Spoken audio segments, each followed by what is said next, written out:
ایک دفعہ کا ذکر ہے، ایک جنگل میں بہت سارے جانور آپس میں مل کر رہتے تھے۔ وہاں ایک کچھوا بھی رہتا تھا۔ وہ بہت باتونی تھا اور بہت باتیں کرتا تھا۔ سب جانور اس کی باتیں کرنے کی عادت سے بہت تنگ تھے۔ تمام جانوروں نے اس کے ساتھ اٹھنا بیٹھنا چھوڑ دیا اور وہ اکیلا پڑ گیا۔ اور تب اس کی دوستی دو ہنسوں کے ساتھ ہو گئی۔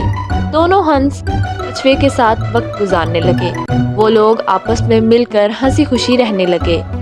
گرمی کا موسم آیا تو جنگل میں موجود دریا کا پانی خشک ہونے لگا۔ دونوں ہنسوں کو فکر ہونے لگی کہ اگر دریا کا پانی خشک ہو گیا تو ہم سب کہاں رہیں گے۔ تو ان دونوں نے کچھوے کو تجویز دی کہ ہم دوسرے گاؤں جا کر رہتے ہیں، وہاں ایک دریا ہے، اس کا پانی اچھا ہے۔ کچھوے نے کہا میں اتنی دور سفر کر کے نہیں جا سکتا۔ تو ہنسوں نے کہا کہ تم ہمارے ساتھ اڑ کر چلو۔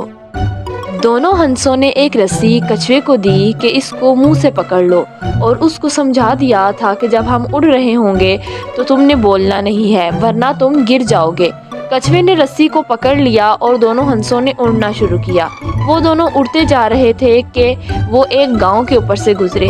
وہاں کے لوگوں نے اس طرح کا منظر پہلے نہیں دیکھا تھا، تو وہ لوگ ہنسنے لگے اور تالیاں بجانے لگے۔